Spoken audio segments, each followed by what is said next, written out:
Today I have a sketch for you using the May 2020 free sketch from Scrapbook Generation.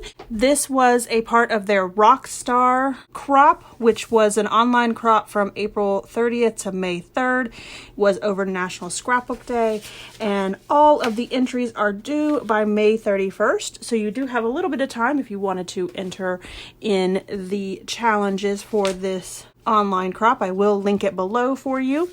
The challenge was just to use this sketch that they had posted on their website.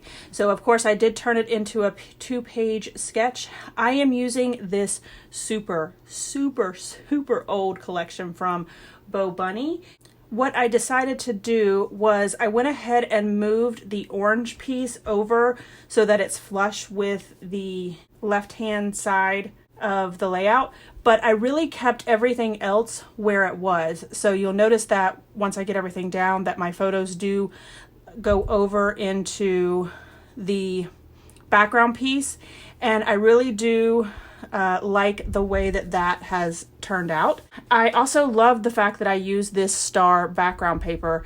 I am really trying to encourage myself to use more of the background papers that come with the collections and not just automatically going to the white cardstock or the plain cardstock.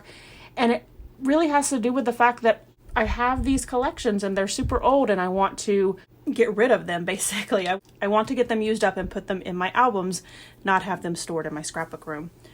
So I do have the 6x6 paper pad for this collection as well, and I went ahead and added that to the left hand side, and seams are going to be covered up by the photos so you won't even tell that there are not a full paper behind it.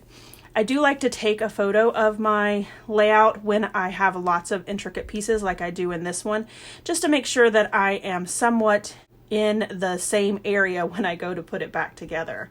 I also made my photos just a little bit bigger. These photos are from a carnival ride at the Strawberry Festival, which is a local festival that we have in the spring because we live very close to where the strawberries are grown, and it's the best time of the year to get strawberries. Oh my goodness, it's just, those strawberries are so ripe and sweet. They really just come off of the, like, just been picked, and they're just yummy strawberries. So I love that time of year.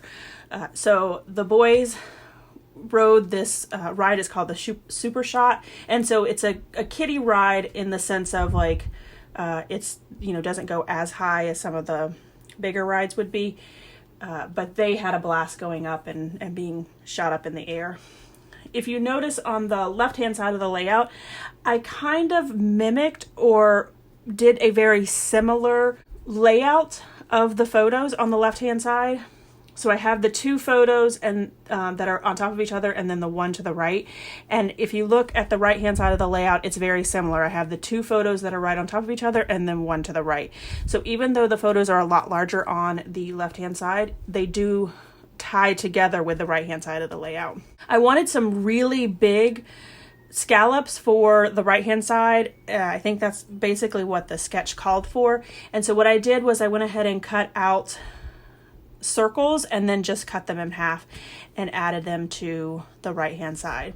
These stickers here are from Bella Boulevard, and they have little tiny polka dots on them, and it's one of those that there was not a lot of letters in there, so I was super happy that I was able to spell out Super Shot.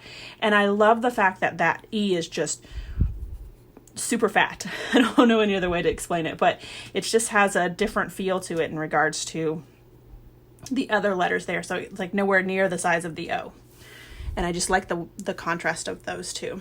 So I do go ahead and end up adding a few enamel dots throughout. I do follow the sketch just a little bit in regards to having the enamel dots down the left-hand side of the photo there. And then I decide that I needed to add my journaling to the left-hand side of the layout.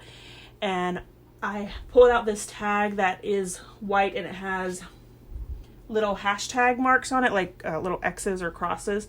And even though they're not polka dots, I feel like it brings the white polka dot from the title over to the left-hand side with the white and the hash marks on that little tag there. I do go ahead and use this is called a 0 center ruler. I do have it linked below. I don't use it as a 0 center ruler. I use it to create lines. It has a open line that you can draw a line with, and then 2 lines above it and below it to make sure that your lines are straight. So I love using that to make the lines in pencil, then going ahead and writing down my journaling, and then after that erasing the pencil lines. So here is my final layout as well as some close-ups. If you enjoyed this video, if you wouldn't mind giving me a thumbs up, I'd really appreciate it. If you haven't done so already and you want to see more double page layouts, make sure you hit that subscribe button, because that's all you're going to get on my channel. Thanks everyone for watching, and I hope that you have a scrappy day.